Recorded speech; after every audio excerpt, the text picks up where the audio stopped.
ministérios, fazendo coisa, viajando pelo Brasil, viajando pelo mundo. É muita coisa para conversar, claro, a gente não pode falar tudo num programa só. Então vamos começar leve, já com cobrança, né? Todo mundo comentou ontem, né? Ministério do Namoro falou e agora? Deu para comemorar alguma coisa ontem? Não, eu pensei em criar o Ministério do Namoro, mas aí teria que ser eu o ministro. Então, eu O Alckmin faz eu isso, né? Ele pega resolvi, um cargo e pega outro também, né? eu resolvi não criar por conta disso. Mas ontem foi um dia importante, eu acho que para quem namora, para quem é casado, eu espero que todo mundo tenha curtido o dia de ontem da melhor forma possível. Mas o dado é isso, show. Veja, nós estamos dia 1º de junho, sabe, 6 meses depois que nós começamos a governar o país. Eu acredito que nós trabalhamos mais do que em qualquer outro momento da nossa história, porque nós encontramos o país destruído, então era preciso reconstruir. Uhum. E quem sabe, quem já reformou uma casa, quem já reformou uma garagem, quem já reformou um muro, Dá mais sabe trabalho. que fazer a reforma e reconstruir é muito mais difícil do que fazer uma coisa nova. Como nós tínhamos uma quantidade enorme de políticas públicas que tinham dado certo, Uhum. a gente então resolveu recriar essas políticas públicas para, a partir de agora, a partir do dia 2 de julho, lançar um grande programa Uhum. de obras, um grande programa para o desenvolvimento nacional com obras de infraestrutura em todas as áreas. Uhum. É isso que vai acontecer no país e por isso eu estou satisfeito, Uhum. sabe, com o trabalho que nós estamos fazendo. Bom, 37 ministérios e muita coisa sendo feita. Agora eu queria tocar um pouquinho, talvez no que toque mais as pessoas, né? O bolso, né? Esse órgão sensível que todos nós temos, são várias pequenas coisas que ao longo desses meses a gente foi notando, né? O salário mínimo, eu até anotei aqui, porque é muita coisa, gente. Salário mínimo é aumento real, né? A correção da tabela do imposto de renda, que atende 13 milhões de pessoas. O preço dos combustíveis, de gás, de cozinha, em casa, isso faz muita diferença. O Minha Casa Minha Vida é uma coisa também para frente que também vai tocar no bolso. Antecipação do 13º para os aposentados, enfim, muita gente também. O Nova Bolsa Família, aquele que você falou, né, era um programa anterior. Quer dizer, são várias coisas, mas que no final das contas você vai somando, né, e vai melhorando a situação para as pessoas, né?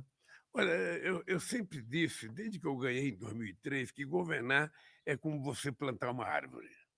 Ou seja, você plantou uma árvore frutífera, você tem que aguar, tem que ter sol e você tem que esperar os frutos aparecerem. Primeiro Uhum, aparece uma flor, depois aparece um botão, depois esse fruto vai crescendo, vai ficando bom, vai ficando maduro, a gente come. uhum, Ou seja, nós estamos nessa fase de que amadureceu já.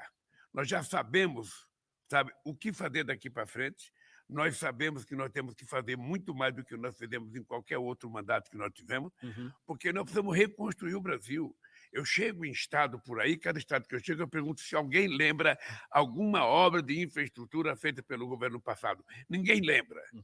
Ninguém lembra, ninguém. Em nenhum estado que eu vou, ninguém lembra de obra.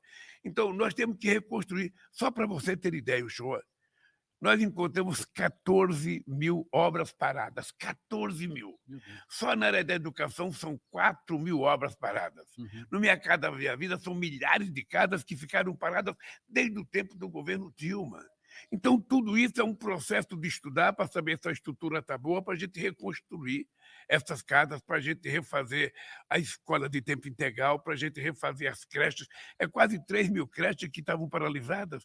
Então, esse trabalho é extraordinário porque o Ministério é muito bom, as pessoas são muito capazes, as pessoas estão com muita vontade, mas muita vontade mesmo, e eu só acho que o povo brasileiro tem que ter um pouquinho de paciência, porque não vai ter fake news no nosso governo. uhum, Quando a gente resolveu aumentar o salário mínimo, a gente disse, ele vai aumentar um pouquinho agora, mas daqui para frente, todo ano o salário mínimo vai ter aumento real. Quando a gente resolveu aumentar a tabela do imposto de renda, para R$ 2.640, é porque a gente quer chegar a 5 mil no final do meu mandato, uhum, sem pagar imposto de renda. E assim nós vamos criando as políticas e vamos implementando elas. Eu, sinceramente, estou extremamente satisfeito. Eu tenho combinado viagens aqui dentro com viagens para o exterior, uhum. porque é preciso recuperar a capacidade do mercado interno brasileiro, e o Brasil estava lijado de política internacional. Então, Ochoa, você, eu espero que acompanhe isso, nós vamos Uhum. trabalhar muito, porque o povo brasileiro está com muita expectativa. Ele quer emprego, ele quer salário, ele quer educação de qualidade, ele quer ter área de lazer, quer ter acesso à cultura, e tudo isso está dentro do nosso planejamento para recuperar o país até 2006, entregar esse país melhor do que eu já entreguei em 2010. De certa maneira, tudo isso que você está falando, né, está um pouco encapsulado ali, englobado nessa viagem para Pernambuco, né? Essa viagem para Pernambuco, você fez uma visita a uma fábrica incrível, né? Uma fábrica num lugar que era a Zona da Mata, que é um trabalho brutal, que é cortar cana, né? Sol a Aquele era um sol, lugar de terrível. corte de cana. Aquele corte de cana, eu acho que talvez um dos trabalhos mais difíceis que tem para o ser humano, né? E era 6 meses de trabalho, 6 meses sem trabalho, né? Por causa da safra. E depois teve a farmácia popular, e depois teve a questão do Instituto Federal, quer dizer, educação, saúde, que são os pilares, as coisas mais básicas, né? E emprego, né? Essa questão, eu acho que foi muito emocionante ver numa fábrica a quantidade de pessoas ali, carteira assinada, uniforme, um trabalho de qualidade. Eu acho que essa coisa da volta das indústrias também é uma preocupação muito grande sua, né? Olha, eu não sei se você percebeu que nós fizemos uma redução no preço dos carros populares. Sim. Porque, veja, você tem indústria automobilística produzindo carro, o povo não tem dinheiro, não pode comprar, o povo está endividado. E uma coisa importante, Show, é que nós estamos preocupados em encontrar uma saída para 72 milhões de brasileiros e brasileiras que devem. Uhum. Devem qualquer coisa e estão com o nome sujo no Serasa, ou devem porque usaram o cartão de crédito para comprar comida, ou devem porque usaram o cartão de crédito para enfrentar a pandemia, e nós queremos ajudar essa gente. Por isso é que nós estamos criando um programa chamado Desenrola, que nós queremos desenrolar, porque ele não for desenrolado, que vai ficar enrolado somos nós, porque nós prometemos durante a campanha e nós vamos Resolver. garantir isso para o povo, encontrar um jeito de livrar o nome da pessoa para ela poder voltar à normalidade consumir. do consumo. Uhum. Tá? Então, veja, nós reduzimos um pouco o preço do carro. Você viu, eu estava vendo a notícia hoje que sabe, em um mês, já né? vai As durar vendas um de mês, carros nas vai acabar o concessionárias. programa. Uhum. Nós queremos fazer programa mais alimento para produzir trator e implementos agrícolas para pequeno e médio produtor rural brasileiro. E assim as coisas vão acontecendo, vai gerar o emprego vai gerar o salário vai gerar um consumidor, o consumidor vai poder, sabe, ganhar mais um salário, que vai gerar mais um emprego, mais um consumidor, e assim a roda gigante da economia vai funcionar, esse país vai voltar a crescer e a gente vai voltar a ter o direito de ser feliz outra vez. Ô, presidente, pensa bem, esses primeiros meses foi muito rápido, né? Essa inflação desse mês, né, que foi a mais baixa aí dos últimos tempos, o crescimento desse primeiro trimestre foi altíssimo, quer dizer, o dólar baixando, a bolsa subindo, quer dizer, você esperava que fosse desse tão certo tão Olha, rápido? não se trata de esperar. Você está lembrado que durante a campanha eu dizia 3 palavras mágicas: credibilidade, estabilidade e previsibilidade. A credibilidade o governo tem que ter junto à sociedade, ou seja, quando o governo falar uma coisa, o empresariado tem que acreditar, o povo tem que acreditar e ela tem que acontecer. Uhum. A estabilidade é a estabilidade política, estabilidade social, porque sem essa estabilidade a gente não consegue governar. Se você não tiver segurança jurídica e não tiver segurança social de que as pessoas estão tranquilas acreditando, as coisas não dão certo. E a outra é previsibilidade, ou seja, é muito importante que a gente tenha consciência que o trabalhador, desde o trabalhador mais dormido, ele tem que ter uma previsibilidade do que vai acontecer com ele durante o ano inteiro. Uhum. Se ele vai ficar empregado, se ele vai ficar desempregado, se vai melhorar suas condições de trabalho. E o empresário tem que ter também essa previsibilidade para saber o seguinte: vai mudar a regra do jogo? Ou a regra do jogo vai continuar do jeito que está? Eu vou continuar investindo, e vou investir, e vou ter lucro, e vou investir mais, e vou ter mais lucro. Se a gente garantir isso, está resolvido o problema. Uhum. É por isso que eu encontrei com a diretora do FMI em Hiroshima. Sim. Eu disse para ela: olha, eu vou te avisar uma coisa. A previsão do FMI sobre o crescimento do Brasil está equivocada. Quando chegar no final do ano que vem, eu vou encontrar com a senhora no G20 e eu vou lhe provar que a economia brasileira cresceu muito mais do que aquilo que o FMI está dizendo agora. Ela deu uma risada e falou: tomara que você esteja certo. E é verdade. Uhum. Porque, veja, quando o dinheiro começa a circular, sabe? Quando o dinheiro começa a circular, as pessoas começam a comprar e as coisas começam a acontecer. Uhum. E nós ainda temos que fazer muitas coisas. Quando você falou de casa, nós precisamos fazer não apenas o Minha Casa Minha Vida para as pessoas mais pobres, Precisamos fazer Minha Casa Minha Vida para a classe média. Sim. O cara que ganha R$ 10.000, R$ 12.000, R$ 8.000, esse cara também quer ter uma casa.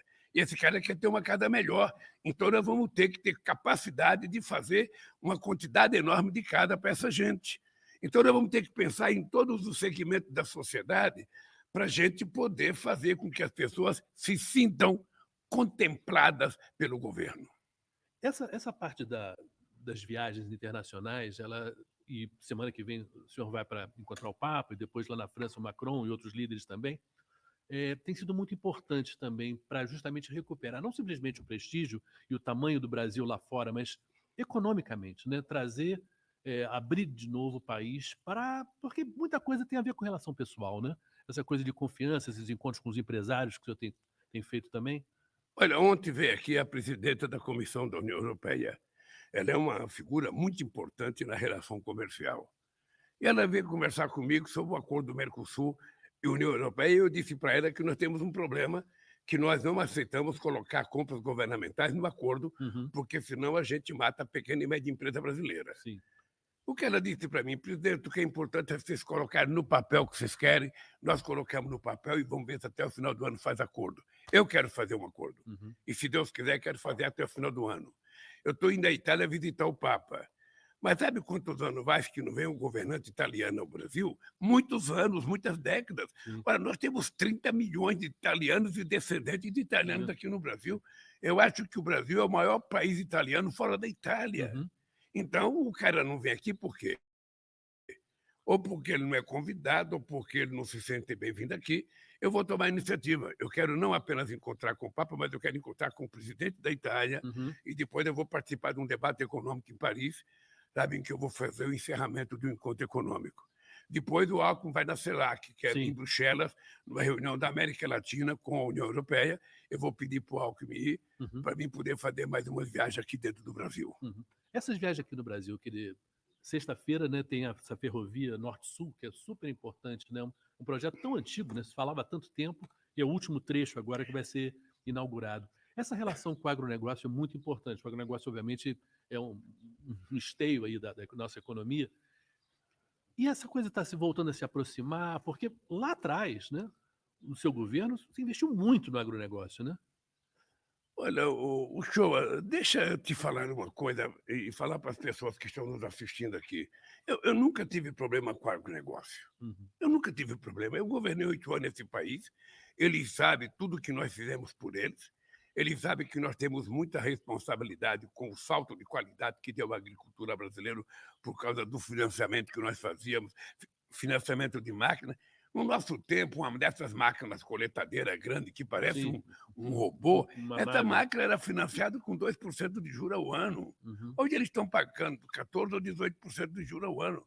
Então, eles sabem que, do ponto de vista econômico, eles não têm problema conosco, do ponto de vista de financiamento. O problema pode ser ideológico.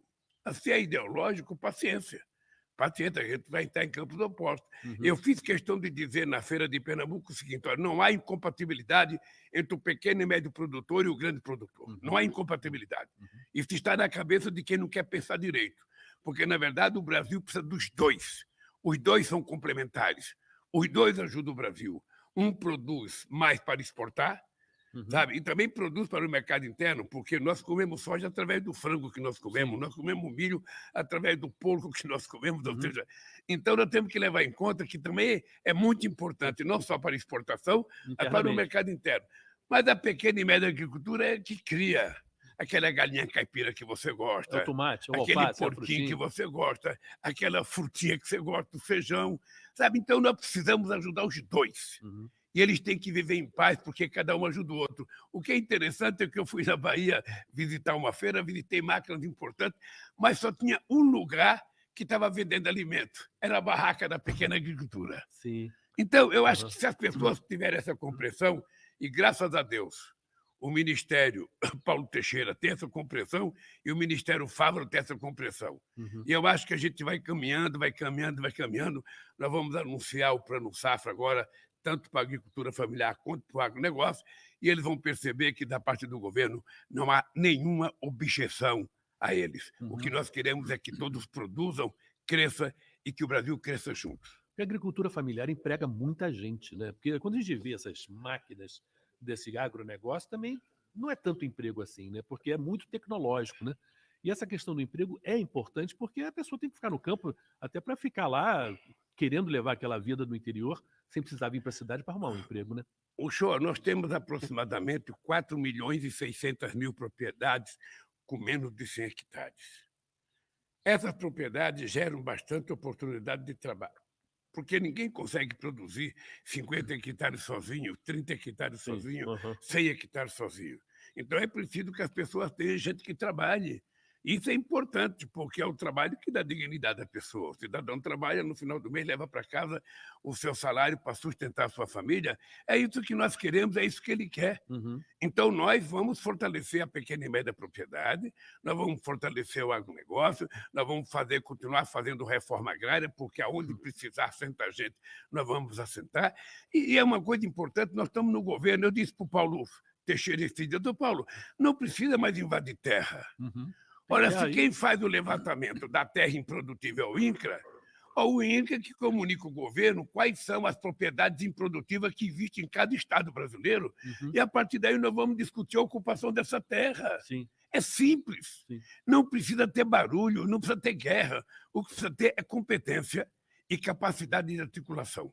Então eu falei para o Paulo Sérgio, para o Paulo Teixeira, Paulo, eu quero que o INCRA me dê a totalidade de terras ociosas que ele acha que tem no Brasil. É em torno disso que a gente vai discutir com a CONTAG, com o Sem Terra, com a FETRAF, para que a gente possa fazer os assentamentos necessários com muita tranquilidade. Eu lembro que na campanha de 2013 nós fizemos uma pesquisa se o povo queria reforma agrária ampla, radical, sob o controle dos trabalhadores. Sim. Eu dizia isso no comício, eu falava bravo. Uma vez uma mulher falou assim para mim, Lula, por que você não fala mais calmo? Você gritando assim, você me assusta. E aí, o Duda Mendonça fez uma pesquisa. Você sabe o que deu na pesquisa? Ah, O povo queria reforma agrária tranquila e pacífica. sei. Então, é essa reforma agrária que nós vamos fazer no Sim. país. Usando o INCRA e usando os canais competentes, digamos Nada, e assim. Ninguém colocando os precisa forçar a trabalhadores barra. que querem trabalhar para trabalhar. Uhum. Não tem problema, não tem por que haver luta, não tem por que haver guerra. Uhum. O que tem que haver é compreensão de que o Brasil precisa ter segurança alimentar e, por isso, o Brasil precisa produzir muito para que a gente tenha, inclusive, um estoque regulador. A gente agora repartiu a CONAB Correto. com a Uhum. agricultura familiar e com a agricultura empresarial. Por quê? Porque é preciso que a gente tenha um estoque regulador. Um país precisa de um estoque regulador. Se tiver uma crise de alimento no mundo, nós temos que ter garantia de que não vai faltar nem arroz nem feijão para o nosso povo. Uhum. Daí porque a gente tem que incentivar o plantio e ainda para o pequeno nós precisamos criar uma coisa chamada preço mínimo, para que a gente garanta que o cidadão, ao plantar, e quando ele colher, se tiver baixo o preço, ele não perca, Tem a que garantia, ele né? receba pelo menos o que ele investiu. Uhum. E aí o Brasil vai voltar a ficar tranquilo outra vez. Uhum. Nessas viagens do interior, eu queria uma coisa mais pessoal do senhor, presidente. Lá atrás, 20 anos atrás, né, exatamente, quando começou 2003, e você começava a viajar pelo Brasil, aí já como presidente, não como candidato, e essas viagens de agora, o que às vezes você se vê comparando o lá atrás e o agora? Show, eu viajo o Brasil, na verdade, desde 1975. Uhum. Depois eu comecei a viajar por conta das greves e depois por conta da criação do PT. O que mais me emociona hoje é que eu encontro mulheres com crianças no colo que me procuram com uma foto mostrando uma criança no meu colo. A criança no meu colo é ela, que agora é mãe. E ela pede para me tirar fotografia com o filho ou a filha dela para ela guardar de lembrança. Sim. Então, existe uma história criada nesse país ao longo de tantos e tantos anos, porque não tem ninguém nesse país que viaja o Brasil tanto que eu viajo ou que já viajou o Brasil tanto que eu viajo. Uhum. Então, isso criou uma história, criou uma coisa que eu fico muito orgulhoso, porque às vezes eu choro, às vezes eu encontro pessoas. Você viu que naquele dia eu falei da caneta quando eu tomei posse. Sim. Foi da caneta que eu ganhei em 89. Pois bem, apareceu o cara da caneta. É mesmo? O cara da caneta ligou para cá para falar, fui eu que dei a caneta e tal. Aí eu fiquei muito emocionado, porque Essas coisas acontecem muito comigo. E eu encontro muita gente agora que ajudou a fundar o PT, que ajudou a fundar a CUT, que fez greve em São Bernardo, que trabalhou na Volkswagen, na Mercedes, que trabalhava em São Paulo. E toda essa gente que eu encontro pela rua me dá um frisson de emoção, porque Sim. eu acho que eu estou ficando um pouco mais experiente, não mais velho, mas mais experiente, e a gente vai ficando com o emocional mais Sim, sim, forte, sim, sim. mais forte. Eu me emociono com muito mais facilidade. Aham. Mas o que é importante é o seguinte, é que está nascendo uma juventude que quer um Brasil melhor do que aquele que eu queria quando eu tinha 18 anos de idade. O mundo evoluiu, as pessoas mudaram, e nós não podemos permitir que as coisas ruins tomem conta da humanidade. Nós precisamos acabar com a fake news. Por isso, eu queria aproveitar o show e fazer um apelo. Eu já fiz em Recife aos estudantes no Instituto Federal Aham. de Paulista. É importante que todas as pessoas que têm idade para se inscrever para o Enem Sim. se inscrevam até o dia 16, porque o Enem estava muito desativado, o Enem estava um pouco desmoralizado, Sim. e nós precisamos recuperar a força do Enem, porque o Enem foi a coisa mais extraordinária. Nós chegamos a ter 16 milhões de pessoas inscritas. Então, é importante que todo mundo que queira fazer universidade se inscreva no Enem até o dia 16 de junho, Aham. para que você possa ter a oportunidade de entrar numa universidade, fazer um curso e virar doutor ou doutora. É, esse sonho de ser doutor, né, é uma coisa ser doutor, né, é uma coisa que é muito nossa, né, e é o casa própria, dar casa para mãe, essa coisa do estudo, né. Eu me lembro que você falou uma coisa da tua experiência própria, né, de família mesmo, querer essa coisa de o que que mudou para tua vida, o fato de você ter tido uma oportunidade que a tua família, teus irmãos, eles não tiveram, né. O show, eu sempre conto a minha história porque ela é o exemplo mais fácil das pessoas entender. Eu, por conta de uma profissão, eu ganhei mais que o salário mínimo. Eu fui o primeiro a ter um carro, uma geladeira, uma televisão, sabe? E depois eu virei dirigente sindical e presidente da República. Quando você não tem profissão, você não tem emprego. Ninguém te Uhum. quer.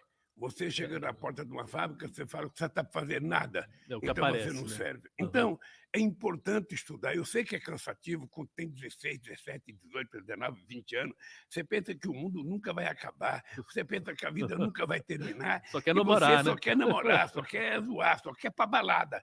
Não, dedica um tempo para estudar, porque esses 4 ou 5 anos que você estudar vai te dar garantia para o resto da vida, cara. Faça isso. Uhum. Faça isso. Quem está te pedindo é alguém que já teve 16 anos, que já teve 18, que já teve 20, que já teve 25 anos, que já gostou de balada, que saía quinta-feira de casa e voltava só no domingo à noite, e minha mãe me esperando. Então, não jogue fora esse tempo precioso da sua juventude. Namore o quanto você quiser, vá para a balada que você quiser, mas dedique um tempo para você estudar, porque é isso que vai garantir o teu futuro e da tua família. Quando você vê esses jovens, né, no Instituto lá Federal de Paulista, era uma garotada que estava ali à frente, né, à tua frente, e possivelmente eram os filhos daqueles que você viu 20 anos atrás, né. Você vê já uma cara de esperança? Ah, eu vejo e eu tento sempre que possível falar muito de esperança, porque nessa idade a gente não tem problema. Nessa idade não tem coisa ruim. Eu, quando tinha 20 anos de idade, dava enchente no lugar que eu morava, entrava 1,5 metro de água dentro de casa. Poxa. Você acha que eu ficava chorando? Não. Eu e meus irmãos tirava a minha mãe de dentro, levantava o que tinha que levantar, eu pegava uma câmara de pneu de caminhão, amarrava uma corda, um companheiro meu, sabe, ia comigo, ele segurando a corda, e eu, de casa em casa, vendo se tinha gente para tirar, se alguém precisava de ajuda. Aí terminava aquilo, eu ia para um salão onde estava todo mundo dormindo no chão, e a gente ficava fazendo festa até o dia amanhecer. Sim. Então, com 20 anos de idade, com 16, com 17, com 18, não há tempo para desanimar, cara. Não há tempo mesmo. Uhum. O mundo pode ser feito de alegria. O mundo pode ser feito de muita alegria, e essa alegria está dentro de você, é só você colocar ela para fora. Um menino de 20 anos, uma menina, não tem como acordar azedo, acordar nervoso, acordar sem perspectiva de vida. Eu, que tenho 70 anos de idade, ainda tenho sonhos e quero realizá-los. Eu sonho que esse país vai melhorar, eu sonho que a juventude vai melhorar de vida, que vai estudar, que vai ter emprego. Eu sonho que as coisas vão melhorar para todo mundo. Então, por favor, não pare de sonhar. Não pare de acreditar. E a gente tem que sonhar grande, porque se a gente sonha pequeno, o que a gente vai construir é pequeno. E eu sonho sempre coisas grandes, porque assim eu estou motivado a construir as coisas que eu sonhei. Eu vejo no senhor um sentimento de urgência, né? Um sentimento de impaciência de que as coisas se resolvam, melhorem muito rápido, né? Você já estava com isso ou é que se sente assim quando você fala, eu quero nesse mandato fazer mais do que eu fiz nos outros dois? O problema é que o mandato é muito curto. Num país em que você tem todas as dificuldades legais para fazer uma obra qualquer, para fazer um investimento, que você tem fiscalização, que você tem Tribunal de Contas, que você tem impeditivos, que você tem um Congresso, que muitas coisas têm que passar pelo Congresso, é normal. Uhum. O mandato de 4 anos, às vezes você não consegue Fazer o... aprovar um projeto importante. Se a gente for lembrar o Uhum. Obama quase que não aprovou nenhum projeto nos Estados Unidos. Então eu tenho pressa. Eu tenho pressa e essa pressa eu costumo passar para meus ministros. Eu costumo passar. Cada um que eu converse, quinta-feira eu vou ter uma reunião com os ministérios para cobrar pressa. Não há tempo a perder. Não há tempo para conversa fiada. Ou seja, nós temos que levantar de manhã trabalhando, parar de trabalhar o mais tarde possível da noite e no dia seguinte levantar cedo outra vez. O povo está precisando ver o Brasil andar de cabeça erguida e nós fomos eleitos para isso. E é isso que eu passo para meus ministros, para minhas ministras. Sabe? Nada de ter medo de cara feia, nada de ficar colocando, mas tem dificuldade. A dificuldade existe para a gente vencer. Sabe? Quando a gente é oposição, aí você fala, eu acho, eu penso, eu acredito. Mas quando você governa, você não acha, não pensa, não acredita. Você faz ou não faz. E nós temos que fazer. É isso. Maravilha. Simples assim. Nós temos que fazer. Não. O tempo do acha era o tempo da eleição. O tempo da acredita era o tempo da eleição. Sabe? Agora não, agora é fazer. Se tem uma coisa difícil, desenrole e faça. Porque é assim que a gente governa um país. Eu acho que estamos muito bem para terminar, eu acho que essa entrevista com esse final, porque esse final é muito otimista e é muito positivo. Uma coisinha, que é mais leve, né? Vamos terminar. Seleção brasileira vai jogar aí 2 jogos aí, essa seleção brasileira, pensando aqui a Copa do Mundo, já 24 anos a gente sem ganhar. Guiné e Senegal são amistosos, sem técnico. Faltava o Ministério da Seleção Brasileira? Eu acho que é triste isso. Eu acho que é triste a gente ter uma seleção que é considerada a melhor seleção do mundo e a gente não ter técnico. Tá? O que é mais grave é que eu acho que a gente hoje não consegue formar uma grande seleção porque a gente não tem o jogador da qualidade que a gente teve em 70. Uhum. Todos homens formados, sabe, todo mundo calejado. A gente não tinha só meninas, a gente tinha homens jogando na seleção, a começar do Pelé, com 30 anos de idade. Eu lamento, eu estou mais triste até porque o Corinthians está caindo aos pedaços. Eu assisto o jogo do Corinthians, eu tenho vontade de deitar no sofá e não levantar durante muito tempo de vergonha. O time não está jogando bem, não está jogando bem. O meu Vasco também não está jogando bem. Eu sou vascaíno e brigo muito com a Janja, que ela é flamenguista, mas eu acho que não está bem. O futebol brasileiro não está bem. A gente já não é mais o melhor futebol do mundo. Hoje, a gente virou um país exportador de jovens jogadores que ficam experientes no exterior. A gente vende eles com 17 e compra eles com 34. Essa é a lógica do futebol brasileiro. Então, eu lamento que a nossa seleção ainda não esteja preparada para disputar os grandes eventos. Esse dia eu ouvi a seleção sub-20 brasileira, com jogadores experientes, perdeu para Israel. Verdade. Inimaginável, né? Não tem explicação. Presidente, vamos encerrar aqui, mas eu gostaria que o senhor falasse uma coisa. Essa foi a primeira das conversas que a gente vai ter. Vamos ter muitas aí agora ainda até para frente. E é importante a gente falar com as pessoas que estão na cidade, que as pessoas estão indo trabalhar agora, já estão no trabalho, a pessoa que está em casa ainda cuidando dos filhos. Uma mensagem sobre a importância da gente falar com as pessoas diretamente. Olha, eu gosto de falar. Eu gosto de falar, eu gosto de programa de rádio, eu gosto de programa de televisão. Eu gosto de falar porque quando a gente fala, a gente passa uma mensagem e se a gente passar a mensagem correta, a gente convence a pessoa a fazer uma coisa boa. Eu, você e milhões de pessoas decentes nesse país estamos numa guerra contra fake news. Nós precisamos derrotar o ódio. E nós precisamos valorizar a fraternidade, a solidariedade, valorizar o amor. Então, eu acho que nós estamos numa fase de muito trabalho. Eu, da minha parte, o show, eu quero que você saiba o seguinte, eu toda terça-feira estarei pronto para discutir o assunto que você entender que deve ser discutido. Você é o jornalista, você pensa o assunto e você chega, eu vou checar esse cara. Hoje eu vou ver se esse cara está preparado, vou ver se esse cara sabe das coisas, porque eu acho que o povo vai gostar. O povo vai gostar. A gente pode começar com 10 pessoas vendo a gente, daqui a pouco vai ter 20, daqui a pouco vai ter 30, daqui a pouco vai ter 50, e daqui a pouco a gente está falando para o Brasil inteiro. Tá? É isso, eu estou muito feliz de você estar aqui, muito feliz de trabalhar com uma figura extraordinária como você, não apenas como profissional, mas como homem, sabe, como ser humano. E eu acho que a nossa SECOM, ela acertou muito quando te contratou. Parabéns. Valeu, obrigado, presidente. Eu queria agradecer a todo mundo que está ouvindo a gente. Gente, e como as coisas mudaram, né? Antes tinha que ouvir ao vivo, mas depois você vai encontrar isso também no YouTube, vai poder ouvir mais tarde. As pessoas estão em casa, estão no carro, estão trabalhando, estão ouvindo a gente agora e vão poder ouvir depois também. Foi um prazer realmente estar aqui com o presidente, vai ser um prazer enorme realmente repetir esses encontros toda terça-feira. Um grande abraço para todo mundo, né? E um bom dia para todo mundo. Um abraço, gente, e até a próxima terça-feira, se Deus quiser. Abraço, show. Abração.